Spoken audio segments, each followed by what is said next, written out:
To introduce Mr. Bruce Downey. Bruce is the CEO of Barr Laboratories and is the chairman of our Board of Ambassadors. Bruce, would you say a few words?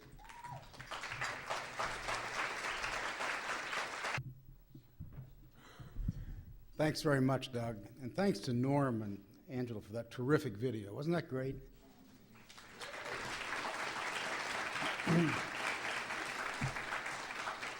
You know, when you're invited to give a dinner speech, I think it's obligatory that you start with a vignette that lets everyone know that you're going to be brief. Preferably, it's funny. In my case, I can tell a real story, and that's the story of my first dinner speech. It was about 15 years ago. I'd just taken my job at Barr, and one of our big customer trade associations was having its annual convention. And they sent us a letter and invited us to sponsor various activities at the convention. Cocktail hour, golf outing, whatever.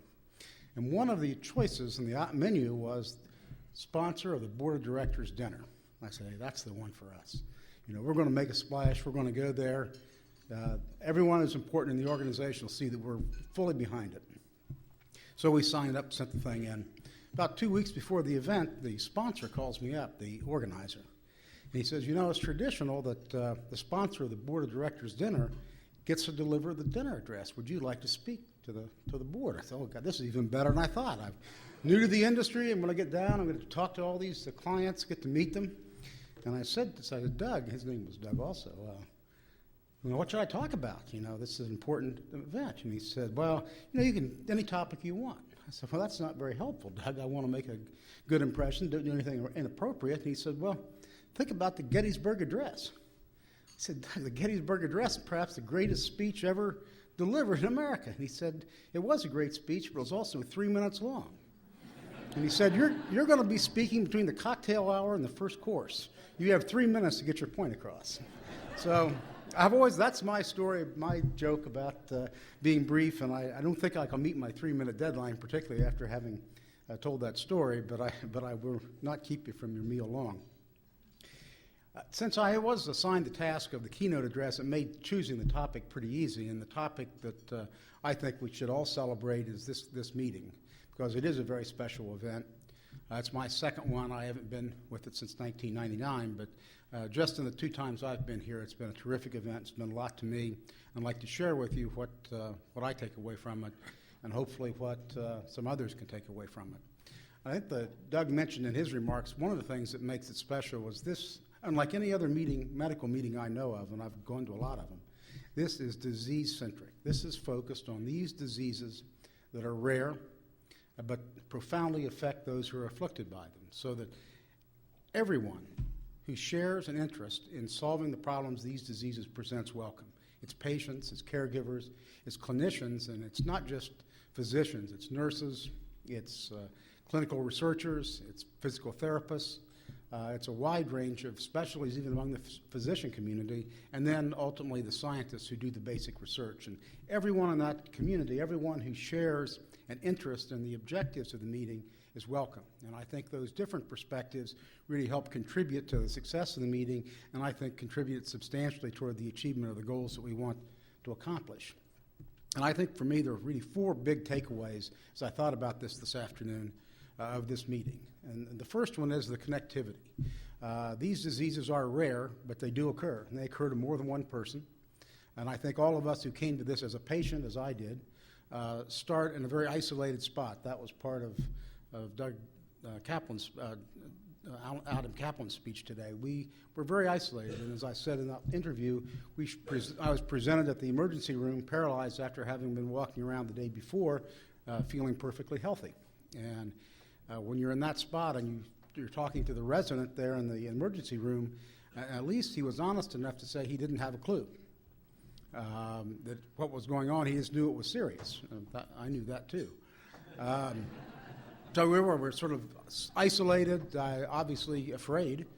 Who wouldn't be in that circumstance? And I think all of us who start as patients in this area share that background. And by coming here, in fact, before I came to my first conference, I only knew one other person who had transverse myelitis, and I'd heard of Cody because we'd shared the same physical therapist in Arizona, where I became ill. And for me, it was a real eye-opener to come to the meeting, meet so many other people who had shared experiences. No two stories are exactly alike because the disease affects people differently, but we all shared that common origin of being isolated and fearful about what was happening to us. And talking as time goes on, you get you get to know the folks, and I think that connectivity really is something that's quite therapeutic. At least it has been for me. But I don't think it's just us patients who get a lot from the connectivity and the interchange here. I think it's the physicians and the clinicians and the scientists as well. If you think about the rarity of these diseases, and if you're the physician from the Ohio State University, who I heard earlier today, she may see a half dozen patients a year or maybe in a lifetime that have transverse myelitis. If you're in Enid, Oklahoma, you may be a practicing neurologist and not see any. So you can't really accumulate the sort of reservoir of knowledge in interacting with patients that you need to be as effective as you can be when you have a broader experience. And by this meeting, I think all the physicians and clinicians benefit from the exposure to the patients and the increase in their reservoir of knowledge about the patient's needs, what's happened to them, the diversity of experiences the patients have, and have a better understanding of how to approach the psychological as well as the physical aspects of the therapy. And then finally, I think the scientists, maybe less so than the other groups, but the scientists too have sort of a lonely track, and at least as I envision it, they're off in their lab performing these experiments that only a few people understand, and they work often in isolation. And this meeting gives them a chance not only to meet with other scientists who share those very challenging problems and who work on those very challenging problems, but they get out of the lab and they get to see clinicians and they get to see patients and they get reinforced with what they're doing. So when they go back to the labs, they bring a new enthusiasm to what they're doing because of the experience of meeting other people involved with the disease. I think a second thing that I take away when I've been at this meeting both before and now is that it's something very important, that we're all engaged in something that has very real-life consequences and the potential to make real-life altering changes in the lives of the people who have been stricken by these diseases. It's important. The diseases are rare, but they really have profound consequences for the people who contract them. And by working to solve the problems, to find cures, to find solutions to the symptoms and the challenges presented by these illnesses, we really are connected with some very important work and something that we all share and rightfully should feel proud about trying to achieve. The third point that I would make is taking away from this meeting, and particularly contrasting it with 2 years ago, is we're making enormous progress. 2 years ago, the number of sort of medical inquiries that were being pursued to provide solutions to these problems was limited. You know, at Project Restore and from the other clinicians and scientists here, we now have some things that offer real improvement and potential improvement in the diagnostic efforts, particularly in MS. We have the stem cell research that Doug has done that shows as proof of concept that you can regenerate nerve tissue and you can take paralyzed mammals and make them walk again.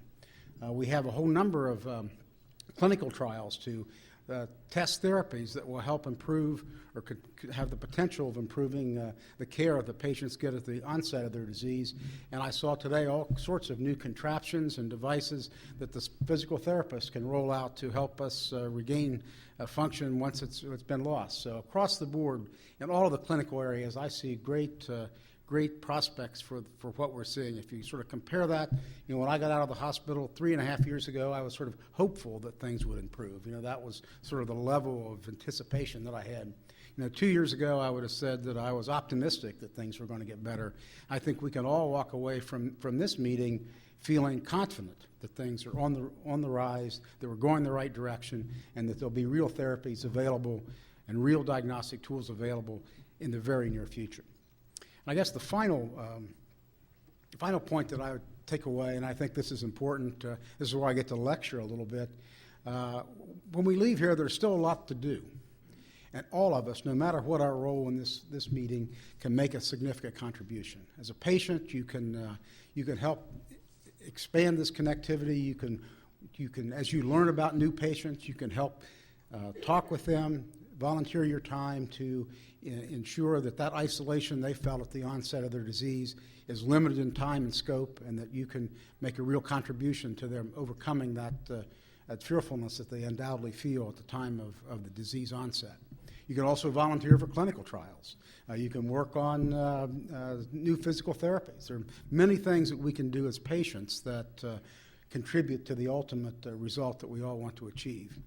As caregivers, I learned, again, in Adam's talk today, something that I would remind everyone, and it's certainly part of my personal experience, that the caregivers, when they get home, should not only continue to give care to their family members and friends who are ill, but they should not neglect to take care of themselves. And I think in our own experience, my situation was very acute, and I think my family spent an awful lot of time worrying about me and perhaps neglected taking care of themselves at a time when it was important they do so, and it required some recovery time once I got better for them to get better. So I would take Adam's admonition for caregivers to heart, and when I went back, not only continue to give aid to those who've afflicted by these diseases, but make sure that you take care of yourselves as well.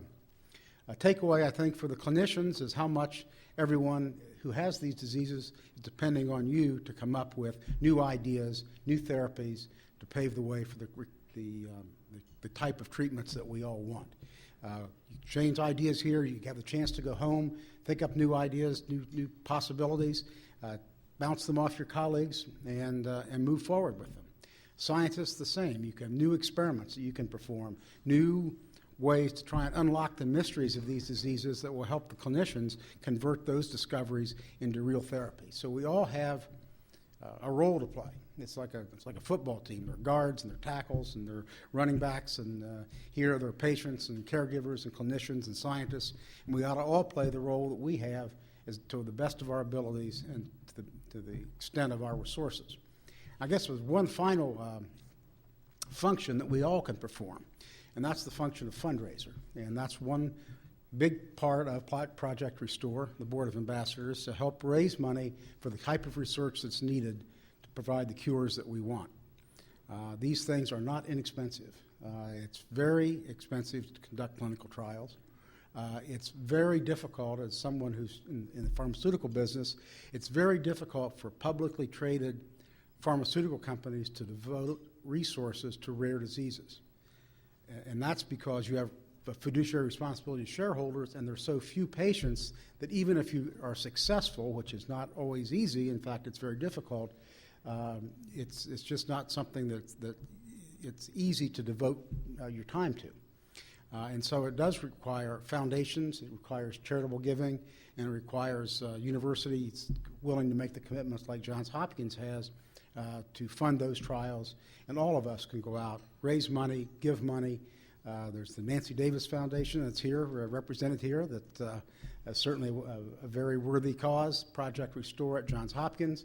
And there are any number of other institutions that support the research into these diseases, and we can all go out, give money, and then try and raise money to help them meet their objectives. So all of those things are, I think, extremely important. The connectivity that we feel with one another and with our cause, the importance of that cause, the progress we're making toward our goal, and then, finally the effort to raise money, to do what we can in our own roles to ensure that the goals are ultimately achieved. So it's a tremendous meeting. I think it brings all those things, and I want to mimic Doug's earlier thing, and I want us to all applaud those who put it on and applaud each other for all the participation in what we've done here.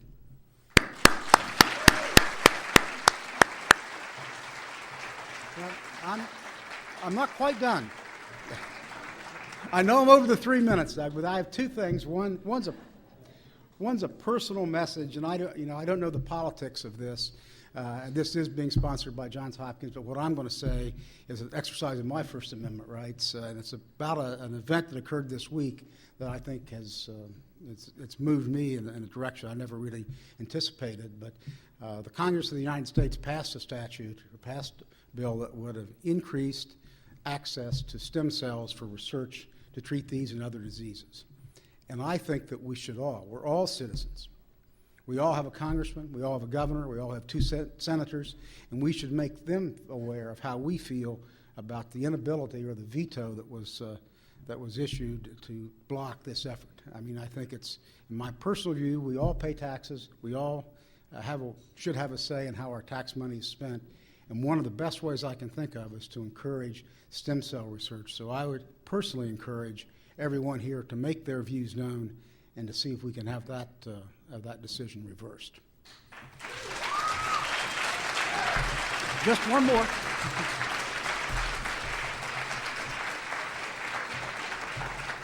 One programmatic change from the bulletin. Project Restore has assembled or decided to award its first Distinguished Service Award this year. And the person to whom it's being given really exemplifies the kind of connectivity that I was talking about earlier. In fact, he really is sort of the switchboard of our movement. Sandy Siegel, who started the Transverse Myelitis Association, predates the Transverse Myelitis Center here at Johns Hopkins. Probably written and probably provided more information to more patients over the years than any other single person, layman or physician, and we want to acknowledge and award him a little token of our appreciation, a statue that says, in recognition of your accomplishment to restore hope, function, lives to patients with transverse myelitis. And thank you very much, Sandy, for all you've done.